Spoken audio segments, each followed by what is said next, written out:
Aula laka fa'aula, thumma aula laka fa'aula. Yani sungguh kecelakaan bagimu. Lu duluan nih yang celaka nih. Lu duluan. Assalamualaikum warahmatullahi wabarakatuh. Alhamdulillah nahmaduh wa nasta'in bihi wa nastaghfiruh wa na'udzu billahi ta'ala min shururi anfusina wa min sayyiati a'malina. Man yahdihillahu fala mudilla lahu wa man yudlilhu fala hadiya lahu. Asyhadu an la ilaha illallah wa asyhadu anna Muhammadan 'abduhu wa rasuluh. Amma ba'd. Fa inna asdaqal kalami kitabullah وخير الهدي هدي محمد صلى الله عليه وسلم وشر الأمور محدثاتها وكل محدثة في دين الله بدعة وكل بدعة ضلالة وكل ضلالة في النار. أما بعد. Ikhwati rahimakumullah, melanjutkan kita pembahasan kita masih di Sirah Nabawiyah dari kitab Ar-Rahiq Al-Makhtum.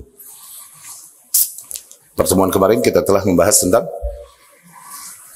bentuk-bentuk penipuan kaum musyrikin kepada para as-sabiqun al-awwalun, kepada para kaum muslimin, ya. Kemudian apa yang dilakukan Abu Lahab dan kedua anaknya Utbah dan Utaibah yang akhirnya menceraikan dua putri Rasulullah sallallahu alaihi wasallam. Kita telah ceritakan juga tentang doanya Rasulullah sallallahu alaihi wasallam ke atas Utaibah ini, anaknya Abu Lahab, yang menyakiti Rasulullah sallallahu alaihi wasallam dan menceraikan istrinya. Dan kemudian di mana akhirnya dari doa Rasul tersebut, sallallahu alaika kalban min kilabi, Allah akan kuasakan kepadamu anjing di antara anjing-anjingnya. Dari situ akhirnya anaknya Abu Lahab ini diserang oleh singa, ya, di dalam perjalanannya ke Syam. Kemudian kita juga telah ceritakan beberapa kasus yang dimana di situ Allah jadikan binatang-binatang lebih membela agama Allah Subhanahu Wa Taala dan membela Rasulnya Sallallahu Alaihi Wasallam. Ya, banyak kisah demikian, kisah tentang anjing yang dengannya masuk 40.000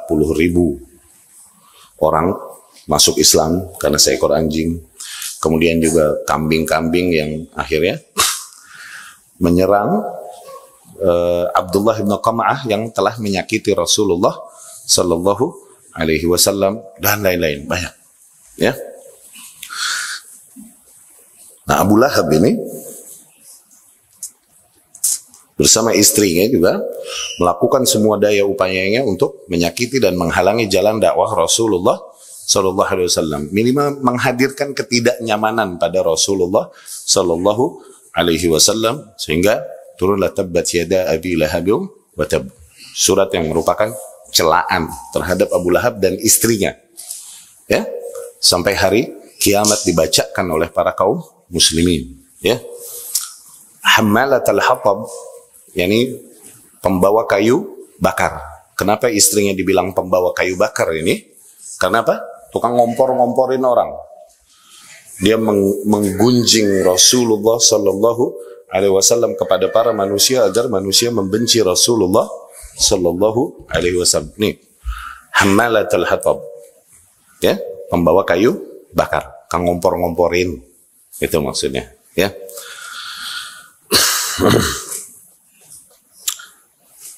Nah, kemudian juga masih juga kalau riwayat-riwayat yang menceritakan tentang penindasan kaum musyrikin kepada Rasulullah sallallahu alaihi wasallam. Kita lanjutkan. Qala Ibnu Ishaq rahimahullah berkata, "Kana an-nafar alladhin yu'dhun Rasulullah sallallahu alaihi wasallam fi baitihi Abu Lahab wal Hakam ibn Abi al-As ibn Umayyah wa Uqbah ibn Abi Mu'ayth wa Adi ibn Hamra al-Thaqafi wa ibn al-Asda al-Hudhali wa kanu jiranah." Orang-orang yang menyakiti Rasulullah Sallallahu Alaihi Wasallam bahkan di rumahnya sendiri, diantaranya adalah Abu Lahab sendiri. Abu Lahab adalah pamannya Rasul dan rumahnya nempel sama rumah Rasul Sallallahu Alaihi Wasallam. Kemudian Hakam ibn Abil As ibn Umayyah, kemudian Uqbah ibn Abi Mu'ayth, kemudian Adi ibn Hamra al-Thaqafi, kemudian ibn al-Asda al-Hudhali, dan mereka ini adalah orang-orang yang merupakan tetangga Rasulullah Sallallahu Alaihi Wasallam. Dan tidaklah lam yuslim minhum ahad illa al-Hakam ibn Abil As. Tidaklah dari mereka ini masuk Islam akhirnya kecuali Hakam ibn Abil As radhiyallahu anhu. Fakana ahaduhum yatrah alaihi rahimasyah wa huwa yasalli. Di antara mereka ada yang melemparkan kepada Rasulullah sallallahu alaihi wasallam ketika Rasul sedang salat. Di antara mereka ada yang melemparkan jeroan-jeroannya kambing, rahimnya kambing kepada Rasulullah sallallahu alaihi wasallam. Kana ahaduhum yatrahuha fi birmatihi idza nusibat lahu hatta takhadha Rasulullah sallallahu alaihi wasallam hajaran liyastatir bihi minhum idza shalla. Seringkali Rasul diganggu oleh mereka demikian, dilempari kotoran-kotoran dan jeroan-jeroan busuk dari hewan ini ketika salat, sehingga Rasul kalau salat seringkali mencari batu dan lain-lain supaya Rasul mojok supaya tidak dikerjain oleh mereka gitu. Fakana Rasulullah sallallahu alaihi wasallam idza tarahu alaihi dhalika al-adha yukhrij bihi ala al-ud fayaqif bihi ala babihi thumma yaqul ya bani Abd Manaf ayu jiwarin hadha thumma yulqihi fi at-tariq. Dan Rasul ketika dilemparin kotoran-kotoran ke rumahnya oleh mereka, dan di depan rumahnya disebarin kotoran-kotoran tersebut oleh para kaum musyrikin, Rasul seraya membersihkan kotoran tersebut dengan kayu. Okay? Rasul berkata di hadapan pintu rumahnya nih, wahai Bani Abdul Manaf, jenis bertetangga apakah ini yang kalian lakukan? Ya, ini menyentuh pride mereka karena tetangga ini adalah kebanggaan mereka, bertetangga, bersaudara, memegang janji dan lain-lain kan kebanggaan mereka. Tapi di waktu yang sama mereka melakukan sesuatu yang buruk kepada tetangganya demikian. Ya. Wazdada Uqbah ibn Mu'aid fi syaqawatihi wa khubthi. Nah, belum lagi yang dilakukan oleh Uqbah ibn Mu'aid yang lebih kurang ajar lagi, ya. Lebih busuk lagi kelakuannya kepada Rasulullah sallallahu alaihi wasallam. Kisahnya diriwayatkan Imam Bukhari dari Abdullah ibn Mas'ud radhiyallahu anhu. Anna Nabiy sallallahu alaihi wasallam kan yusalli 'inda al-bait wa Abu Jahal wa ashabun lahu julus. Suatu hari Nabi sallallahu alaihi wasallam sedang salat di Ka'bah. Dan Abu Jahal dan beberapa kawan-kawannya julus di dekat situ lagi majlis, lagi duduk-duduk di sana, ya, lagi hang out. إذ قال بعضهم لبعض أيكم يجي بسلا جزور بني فلان فيوضعه على ظهر محمد إذا سجد. Coba akhirnya mereka nih, teman-teman kongko-kongko ini Abu Jahal dan the gang, mereka berkata satu sama lain, siapa di antara kalian yang berani ngambil jeroan-jeroan dari Alu Bani Fulan, okay? Ini tempat penyembelihan hewan dan kemudian dikumpulkan, dibuang jeroan-jeroannya situ, tuh ada tempat sampahnya situ. Siapa di antara kalian yang berani mengambil dari sana itu, okay?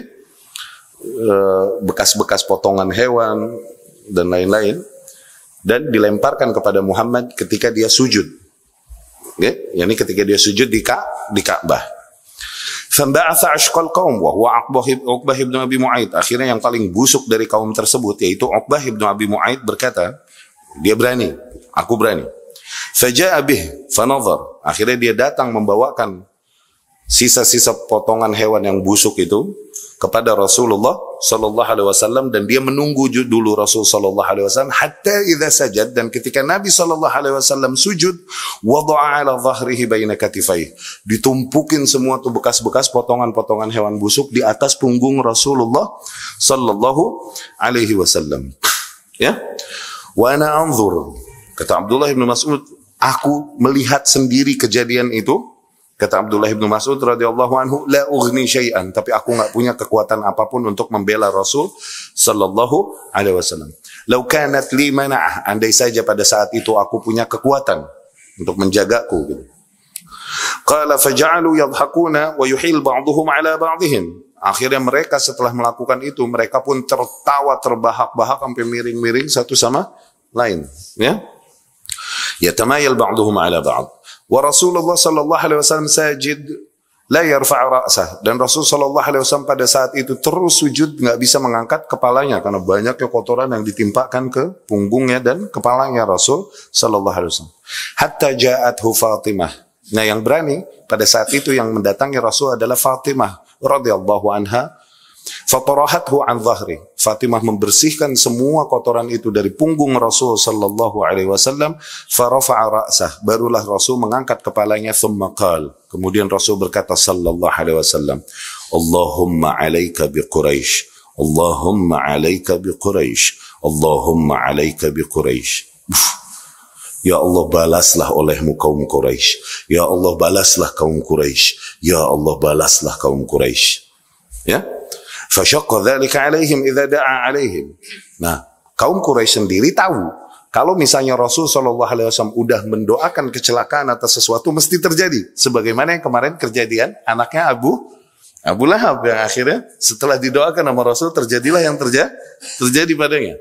Mereka tahu kalau Rasul udah ngangkat tangan mendoakan kecelakaan pada seseorang, maka ini nggak lepas nih. Okay? Qal wa kanu yarawna anna ad-da'wa fi dzalikal balad mustajabah, dan mereka pun apalagi meyakini bahwasanya doa di Mekah itu senantiasa Allah kabulkan. Ya. Tsumma samma, bahkan Rasul lebih lanjut lagi di dalam doanya menyebutkan nama-nama ini. Allahumma alaika bi Abi Jahal, ya Allah, balaslah Abu Jahal. Disebut nama-namanya. Wa alaika bi Uqbah ibn Rabi'ah, balaslah Uqbah ibn Rabi'ah. Wa Syaibah ibn Rabi'ah, balaslah oleh Syaibah ibn Rabi'ah. Walid ibn Utbah, Umayyah ibn Khalaf, Uqbah ibn Abi Mu'aid. Wa adda sabi' falam nahfadhu. Rasul menyebutkan 7, tapi yang ke-7 kita nggak hafal waktu itu siapa yang disebut Rasul sallallahu alaihi wasallam. Fawalladhi nafsi biyadihi laqad ra'aitu alladhina 'adda Rasulullah sallallahu alaihi wasallam sar'a fil qalib Badr. Kata Abdullah bin Mas'ud yang meriwayatkan ini, demi zat yang jiwaku berada di tangannya, yakni demi Allah, aku lihat sendiri orang-orang yang didoakan balasan oleh Rasul tersebut sallallahu alaihi wasallam, mereka semua mati. Mereka semua mati di qalib, terlihat mati di qalib. Qalib yakni lubang yang dibuat banyak dan digunakan untuk mengubur banyak korban-korban pasukan gitu. Satu lubang banyak isinya gitu. Nah, mereka melihat orang-orang yang didoakan kecelakaan oleh Rasulullah sallallahu alaihi wasallam semua mati di hari Badr. Ya? Mati di hari Badr. Wa kana Umayyah ibn Khalaf idza ra'a Rasulullah sallallahu alaihi wasallam hamazah wa lamazah. Demikian juga kelakuannya si Umayyah ibn Khalaf. Ketika ia melihat Rasulullah sallallahu alaihi wasallam selalu dia hamazah wa lamazah. Ini wailul likulli humazatin lumazah. Hamazahu wa lamazahu. Dari situ Allah turunkan wailul likulli humazatin lumazah. Celakalah bagi setiap humazah dan setiap lumazah.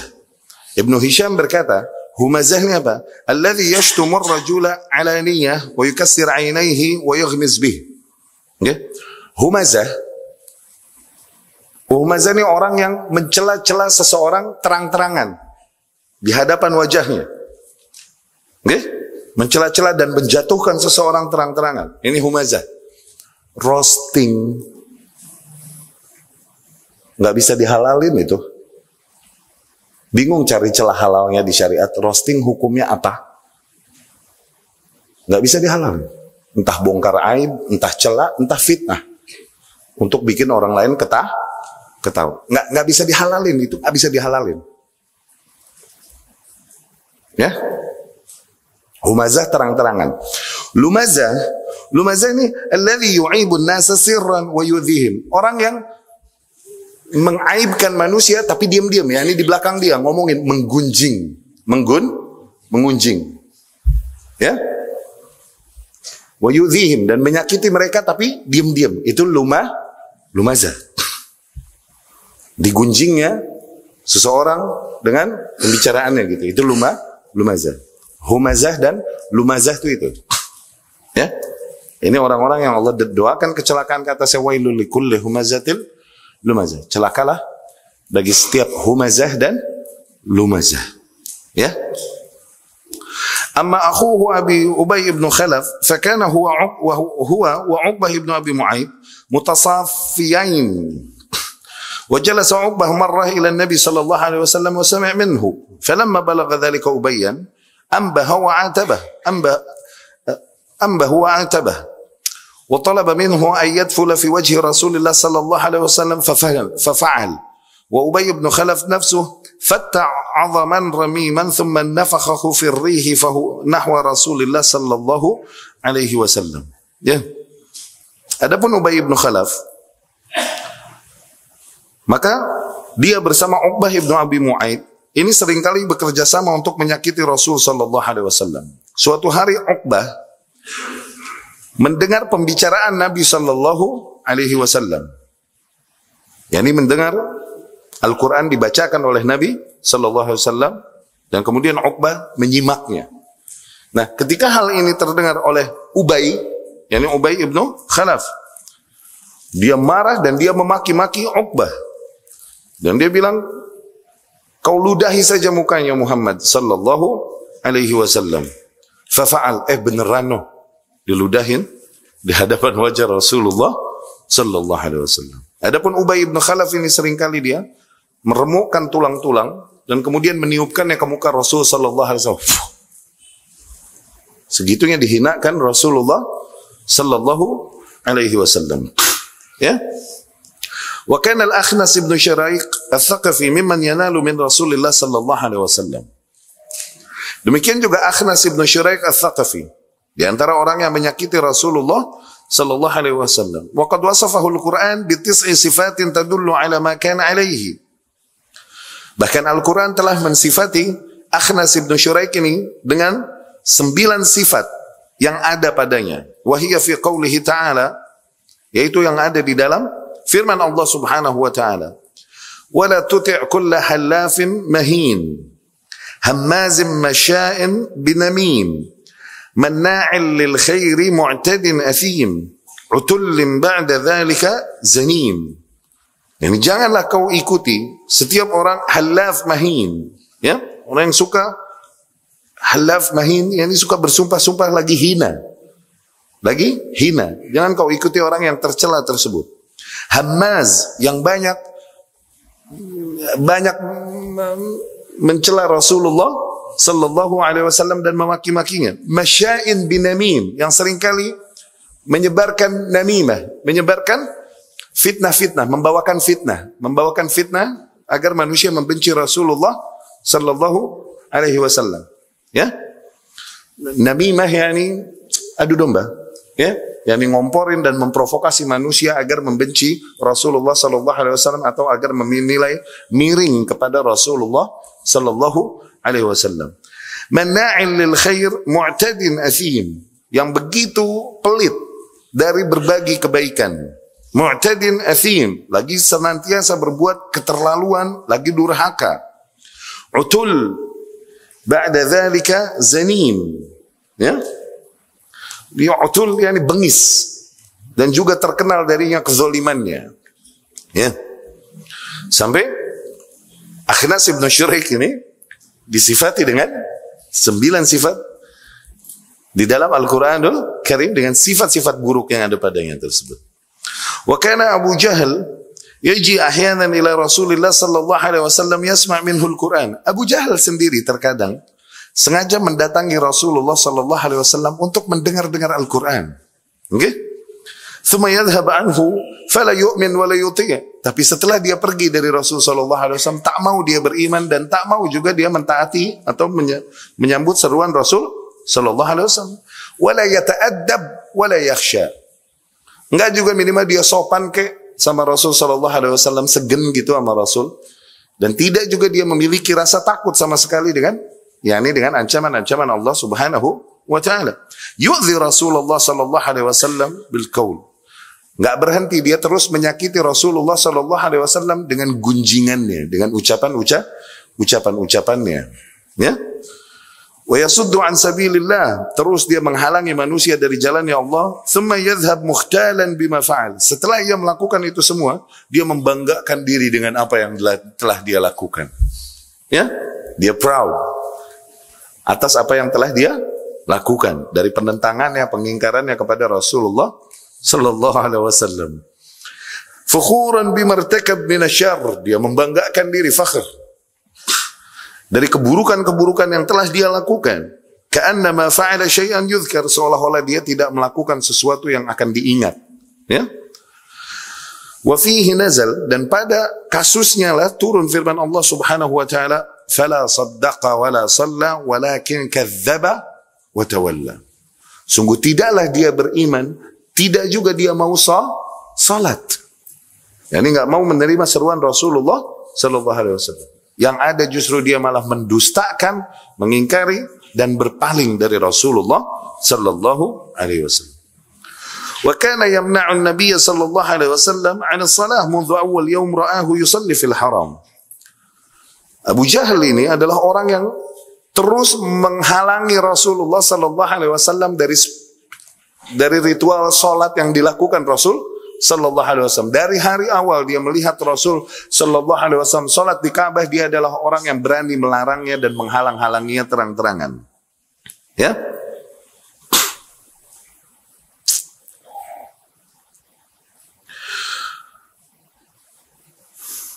Marrah bihi wa huwa yusalli 'inda al-maqam. Suatu hari Rasul sedang salat di maqam, yakni dekat makam Ibrahim, ya, sampingnya Ka'bah. Dan kemudian Abu Jahal lewat dan melihat Rasul sedang salat di situ sallallahu alaihi wasallam. Faqal, Abu Jahal berkata kemudian kepada Rasul, "Ya Muhammad, alam anhaka an hadha?" Muhammad, bukankah aku telah larang kau dari hal ini? Gitu. Yang diomelin sama pamannya lagi salatnya Rasulullah sallallahu alaihi wasallam. Wa tawa'ada, dan terus dia mengancam-ngancam Rasulullah sallallahu alaihi wasallam. Fa aghladha lahu Rasulullah sallallahu alaihi wasallam wa antahara. Akhirnya Rasul pun mengucapkan ucapan keras kepada Abu Jahal sendiri, kepada pamannya ini sendiri. Faqal, "Ya Muhammad, bi ayyi syai'in tuhaddidni?" Nah, Abu Jahal ini enggak takut, Rasul ngebentak dia balik. Muhammad, dengan apa kau bisa mengancamku? Sengaja nantangin Rasulullah sallallahu alaihi wasallam. Dengan apa kau bisa mengancamku? Amma wallahi inni la akthar hadzal wadi nadiyan. Sesungguhnya aku adalah orang yang paling banyak pengikutnya di lembah ini, yakni di Makkah. Kau bisa mengancamku dengan apa? Ya? Fa'anzal, disitulah turun firman Allah Subhanahu wa taala, "Falyad'u nadiyah, sanad'u zabaniyah." Maka agar dia panggil para pengikut-pengikutnya, kami akan panggilkan baginya Zabaniyah. Zabaniyah, malaikat yang jaga neraka. Zabaniyah ini malaikat syadid, yang jaga pintu neraka. Ya, kalau correct me if I'm wrong, okay? Cemi'u. Correct me if I'm wrong, okay? Benerin anda kalau anda salah. Zabaniyah, ini malaikat yang jaga pintu neraka. Satu-satunya malaikat yang ketika Rasul Isra Mi'raj ketemu nggak mau senyum sama Rasulullah. Sama Rasul nggak mau senyum. Memang dia diciptakan untuk itu. Zabani. Kau panggil pengikut-pengikutmu, aku akan panggilkan bagimu Zabani, ya Allah.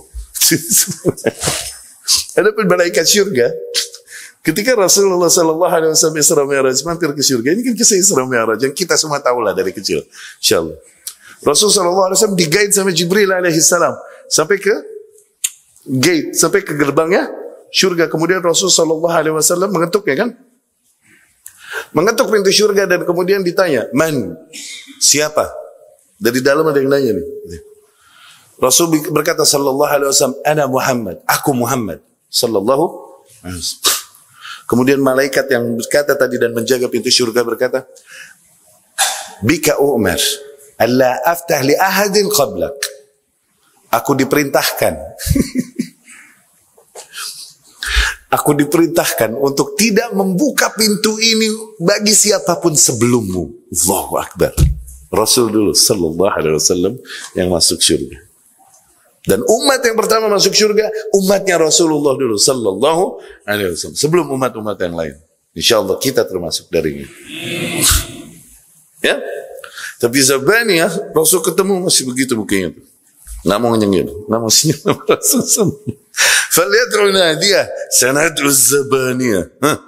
Coba panggil teman-teman lo. Kami akan panggilkan bagimu Zabaniyah.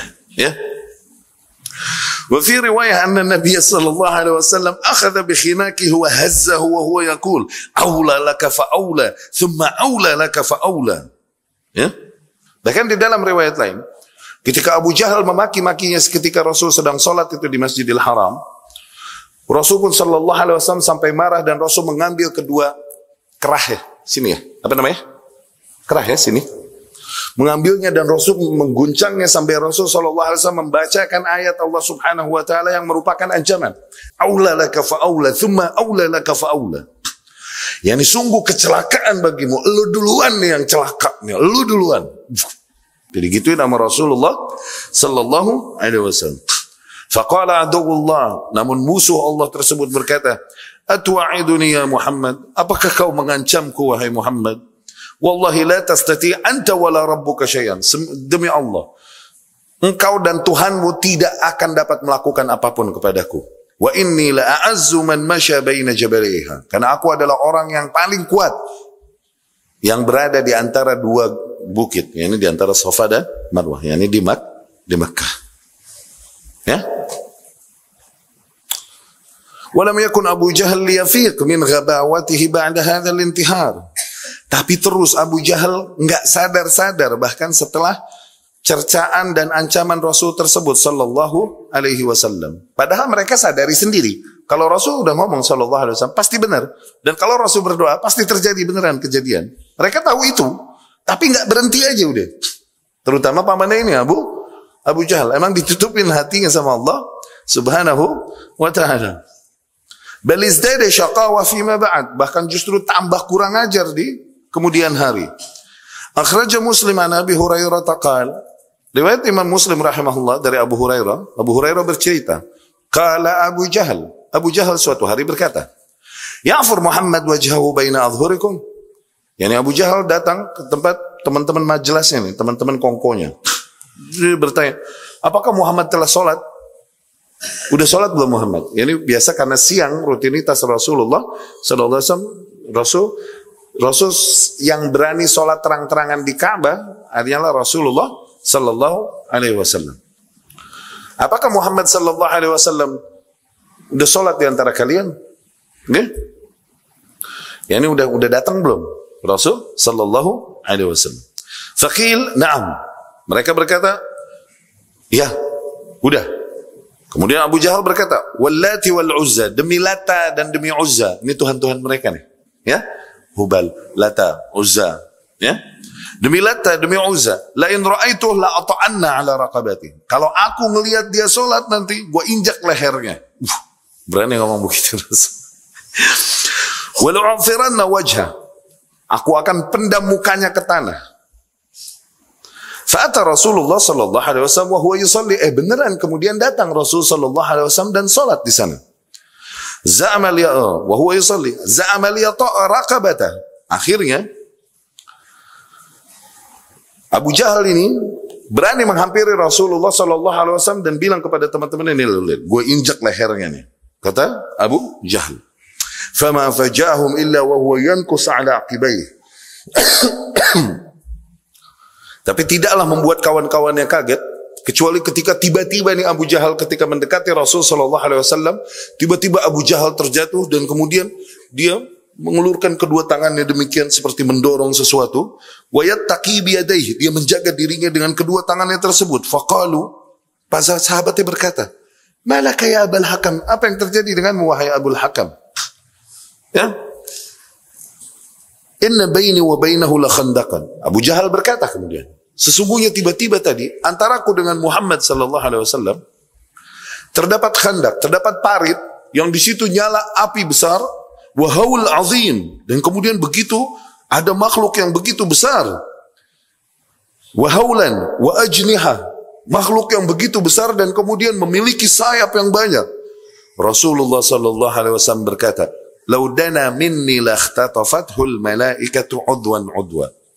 Andai saja waktu itu Abu Jahal ngotot terus untuk mendekatiku, niscaya malaikat itu akan memecah belah tubuhnya, per anggota tubuhnya. Ini sobek-sobek badannya.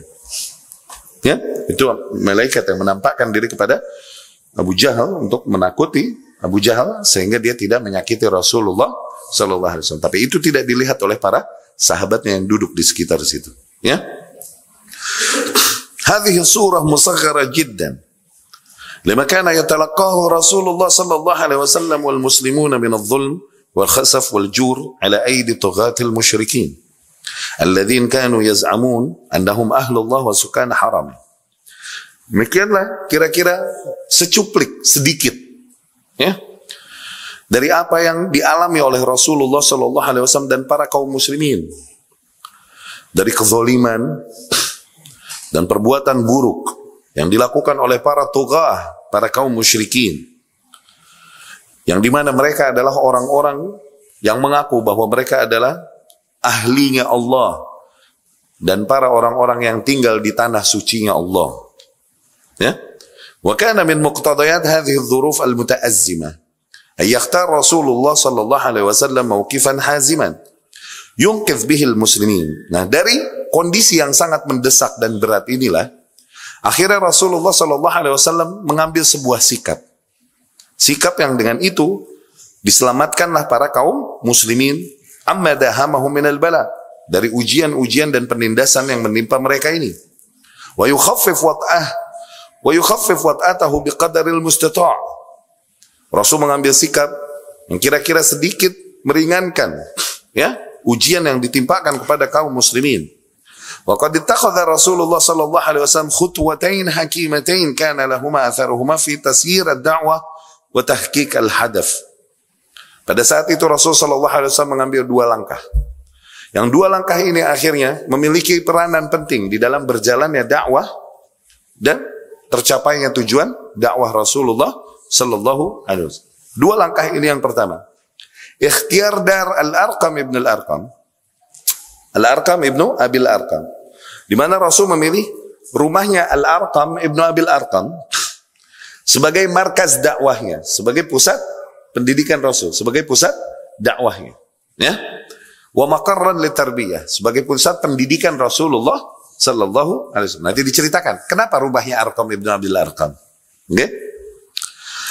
Yang kedua, langkah yang Rasul ambil, amaral muslimin bil hijrah ilal Habasyah, di mana Rasul sallallahu alaihi wasallam memerintahkan para kaum muslimin untuk pergi hijrah ke Habasyah. Nah, ini hijrah yang pertama ke Afrika, Habasyah, ya. Dan demikian yang dialami oleh Rasulullah sallallahu alaihi wasallam. Tapi tidak ada di antara kaum muslimin yang berani mengumumkan keislamannya, bahkan berani sholat langsung di pinggir di dekat Ka'bah kecuali Rasulullah sallallahu alaihi wasallam. Bisa dibilang hampir tidak ada di antara kaum muslimin, di antara orang-orang yang sengaja mengumumkan keislamannya di hadapan para kaum Quraisy, di hadapan para kaum musyrikin, ya. Kecuali hanya beberapa individu seperti kasusnya Abu Dzar radhiyallahu anhu yang datang dari kabilah Ghifar dan kemudian beriman kepada Rasulullah sallallahu alaihi wasallam. Okay? Setelah itu dia menghampiri para kaum musyrikin di dekat Ka'bah dan kemudian dia memanggil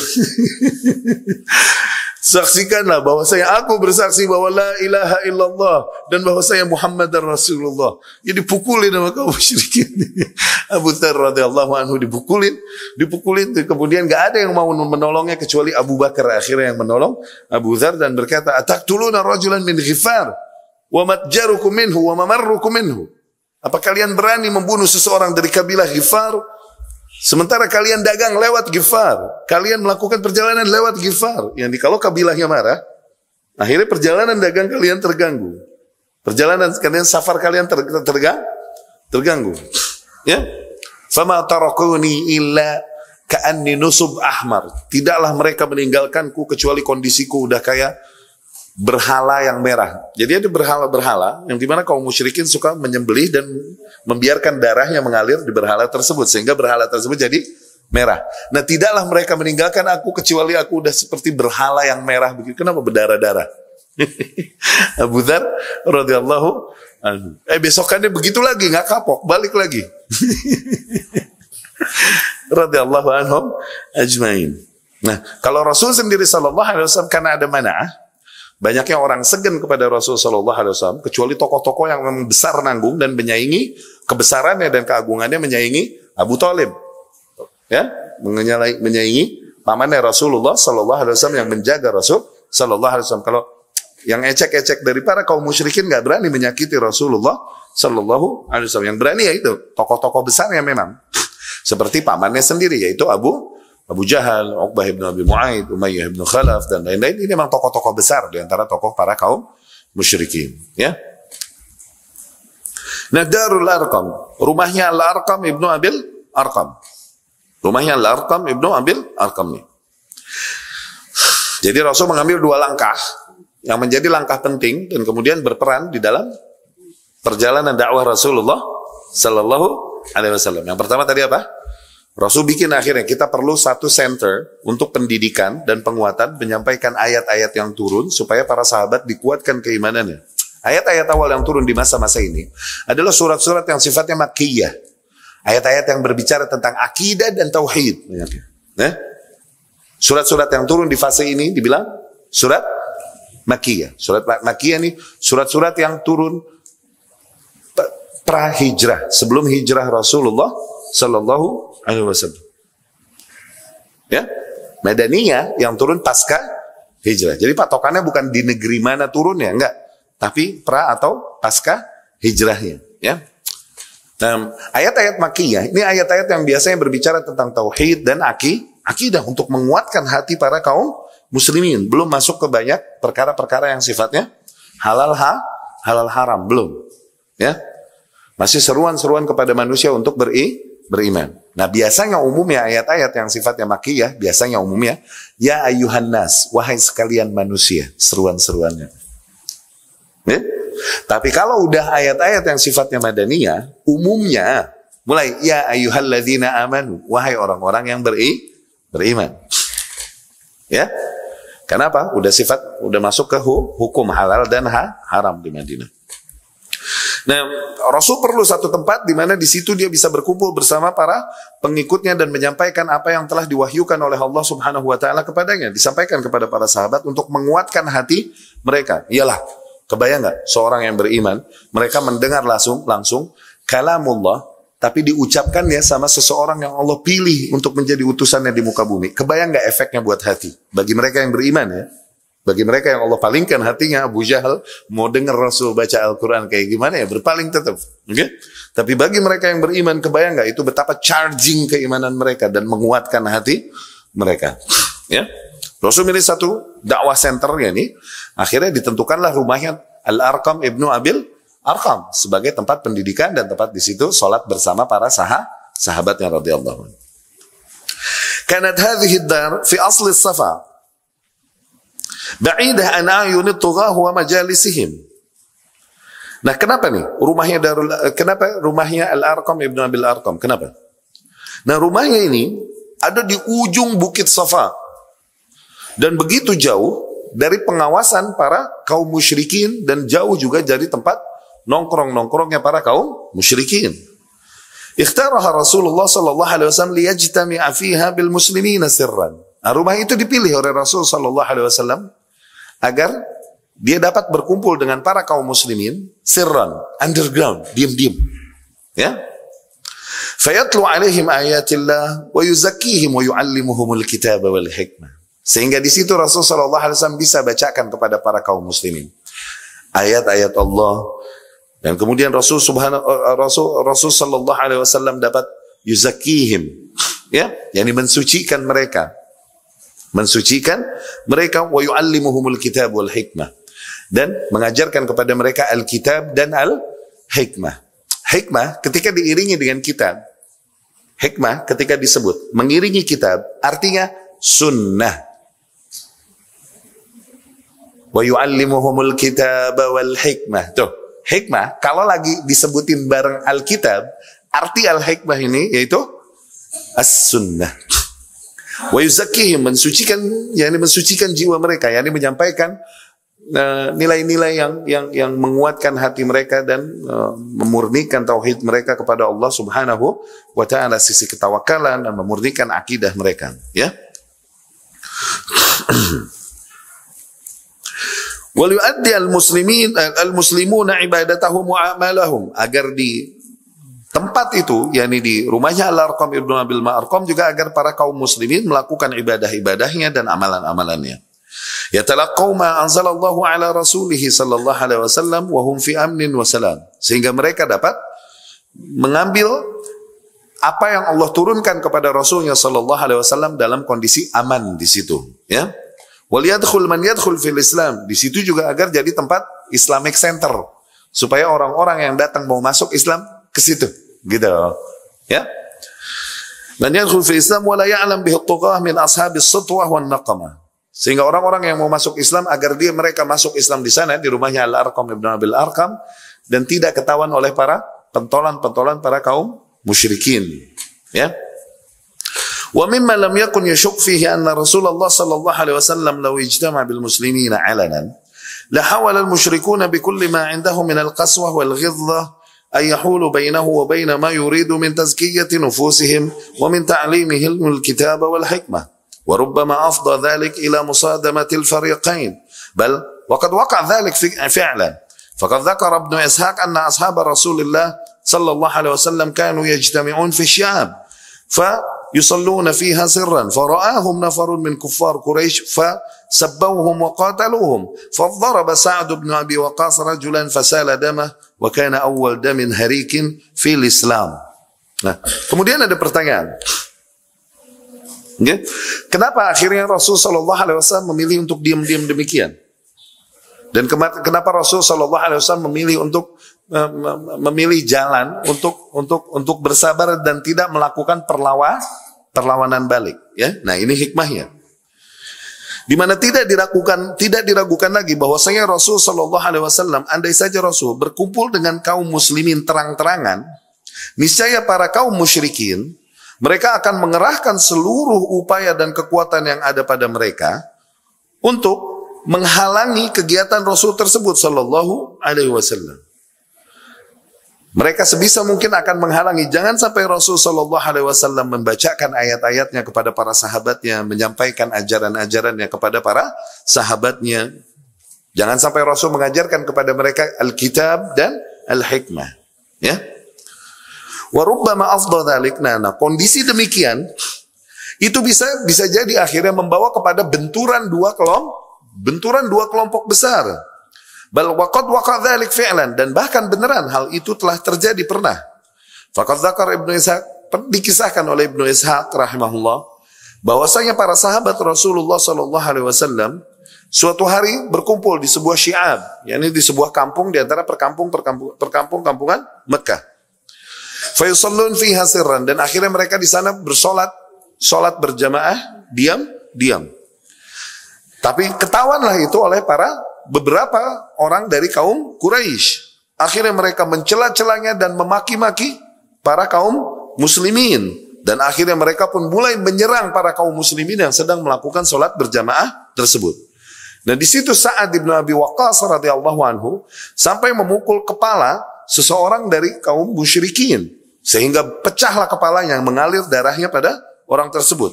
Wa kana awwal dam harik fil Islam. Dari situ, itulah yang menjadi darah pertama yang tertumpah di dalam Islam. Darah pertama yang tertumpah di dalam Islam. Ya. Sa'ad bin Abi Waqqas juga akhirnya menjadi orang pertama yang melemparkan panah di dalam Islam. Tahu itu? Ya. Awal man rama fi sabilillah. Orang yang pertama kali menembak di jalan Allah, Sa'ad bin Abi Waqqas juga. Orang yang pertama kali bikin orang berdarah dalam rangka membela agama Allah, Sa'ad bin Abi Waqqas juga. Dan dia adalah khalu Rasulullah, pamannya Rasul sallallahu alaihi wasallam, dari ibu, tapi dari barisan ibu. Khal, bukan ami. Hal. Ya. Waktu itu sebelum perang Badar, Rasul mengutus Sa'ad bin Abi Waqqas radhiyallahu anhu dan beberapa sahabat lain untuk apa? Memata-matai para pasukan kaum musyrikin. Dan setelah mereka mendapatkan info, dan ketika mau balik, ketahuan oleh para kaum musyrikin, dan kemudian dikejarlah rombongan kaum muslimin ini. Nah, para kaum muslimin duluan, Sa'ad bin Abi Waqqas paling terakhir sengaja, sambil terus dia berlari, menyelamatkan diri dengan kudanya, sambil terus dia memanahi kaum musyrikin yang berada di belakang. 1 kena, 2 kena, 3 kena terus sama Sa'ad bin Abi Waqqas radhiyallahu anhu, wa kana qannason, dan dia sniper yang ajib. Sa'ad bin Abi Waqqas ganas. Qannas yani sniper. Dia qannas. Dia kena lagi, dan ketika sampai kepada barisan kaum muslimin, langsung dia menyanjungkan syairnya, hala ballagh Rasulullah sallallahu alaihi wasallam anni awwal man rama fi sabilillah. Tidakkah sampai kabar kepada Rasul sallallahu alaihi wasallam bahwasanya aku adalah orang yang pertama kali melemparkan anak panah di dalam Islam. Ya Allah. Sa'ad bin Abi Waqqas radhiyallahu anhu di Uhud lucu juga. Sa'ad bin Abi Waqqas membela Rasul sallallahu alaihi wasallam waktu kaum muslimin porak-poranda dan pecah barisan dan sedikit akhirnya nggak ada yang jagain Rasul sallallahu alaihi wasallam kecuali hanya 12 orang, ghairas natai asyar rajulan. Nah, termasuk Sa'ad bin Abi Waqqas ini melindungi Rasul sallallahu alaihi wasallam dengan nablu, dengan busur panahnya sebisa mungkin. Sa'ad bin Abi Waqqas terus memanahi kaum musyrikin yang mendekati Rasulullah sallallahu alaihi wasallam, dan Rasul terus memberikan kepada Sa'ad bin Abi Waqqas anak panah. Anak panah itu terus disuapin sama Rasul sallallahu alaihi wasallam. Irmi ya Sa'ad, fidak abi wa ummi, irmi ya Sa'ad, begitu. Tembak wahai Sa'ad, kutebus kau dengan ayah dan ibuku. Oh Allah, kehormatan sampai Rasul yang ngomong gitu. Nah, kutebus kau dengan ayah dan ibuku. Sikat Sa'ad, sikat. Dikasih terus anak panah sama Rasulullah sallallahu alaihi wasallam. Terus disikat sama Sa'ad dan kena, nggak ada yang bisa mendekati Rasul sallallahu alaihi wasallam. Terus ada seorang kaum musyrikin yang banyak menjatuhkan kaum muslimin, banyak yang jatuh. Ih, jago gila nih musyrikin ini. Dikasih panah sama Rasul sallallahu alaihi wasallam, tapi nggak ada nasal, nggak, ini panah ompong, cuman kayunya doang, nggak ada bagian tajamnya. Tapi Rasul bilang, irmi ya Sa'ad, sikat Sa'ad. Ompong nih, tembak deh. Akhirnya diincar tuh musyrik yang banyak jatuhkan kaum muslimin, diincar dari jauh, kena sama Sa'ad dan mati di tempat. Jatuh loh. Irmi ya Sa'ad. Rasul pun tertawa dan berkata, sikat terus Sa'ad, panah mereka. Fidak abi wa ummi, kutebus kau dengan ayah dan ibuku. Irmi ya Sa'ad. Allah. Sa'ad bin Abi Waqqas radhiyallahu anhu. Kelebaran dan bahasnya. Terusin lagi. Wa kana awwal damin harik fil Islam. Akhirnya yang terkenal juga emang memecahkan atau mecahin kepala, jangan mecahin kepala. Yang pertama kali emang bikin orang berdarah di dalam Islam memang Sa'ad bin Abi Waqqas juga di kasus ini. Ketika mereka sedang lagi sholat, tahu-tahu datang geng kaum musyrikin mencela-cela, memaki dan menyerang kaum muslimin. Sa'ad nggak tahan, digebuk kepala orang pakai batu, terus pecah kepalanya berdarah. Wa kan awwal dam harik fil Islam. Itu darah pertama tertumpah di masa Islam. Wa ma'lum anna al-musadamah law ta'addadat wa talat afdat ila tadmiril muslimin wa ibadatihim. Dan kita faham, andai saja benturan ini terus berkepanjangan, niscaya ini semua akan justru menghancurkan kaum muslimin. Fakana minal hikmah as-sirriyah wal ikhtifa. Maka dari situ hikmahnya emang yang tepat adalah emang untuk underground, diam-diam dulu, sirriyah. Ya? Fakana ammah sahabah yufuna islamahum. Umumnya para sahabat memang menyembunyikan keislaman mereka dan ibadah mereka dan perkumpulan mereka. Berbeda dengan Rasul sallallahu alaihi wasallam yang yujahir bidakwah, yang terang-terangan di dalam dakwahnya dan melakukan ibadahnya di hadapan para kaum musyrikin. Ya, la yasrifuhu an dzalika syai'. Rasul tidak berpaling sama sekali dari hal itu. Lakin kan yajtami' ma'al muslimina sirran. Tapi Rasul juga berkumpul bersama kaum muslimin diam-diam. Nazaran li salihihim, li masalihim wa salihil Islam. Tujuannya demi menjaga maslahat kaum muslimin dan maslahat Islam. Nah, ini yang dibilang kita fahami maqasid syariah. Ya. Bahkan jihad kalaupun diwajibkan oleh Allah Subhanahu wa taala dengan ayat-ayat dan hadis-hadis Rasul sallallahu alaihi wasallam dengan keutamaannya, tapi ketika jihad tersebut akan justru membawakan kehancuran lebih besar kepada kaum muslimin, maka yang lebih tepat adalah untuk menjaga kaum muslimin, tahan, jangan jihad. Ya, karena justru dengan diterapkan jihad, akhirnya maqasid syariah, tujuannya syariah nggak dapat untuk menjaga jiwa, menjaga agama, malah nggak dapat. Jiwa justru malah pada mati akhirnya. Menjaga agama akhirnya malah mati totally. Karena masih dikit terus berani melakukan perlawanan, ya mati total nanti. Obor dakwah ini mati total, udah akhirnya. Ya, ini yang dibilang, yang difahami dan menjadi hikmah di dalam dakwah Rasulullah sallallahu alaihi wasallam. Ya, tapi kita cukupkan sekian. Pertemuan yang akan datang kita lanjutkan berbicara tentang hijrah pertama ke Habasyah. Kisah tentang hijrah para sahabat Rasul sallallahu alaihi wasallam pertama ke negeri Habasyah, negeri Afrika. Aku qauli hadza wa astaghfirullah li wa lakum.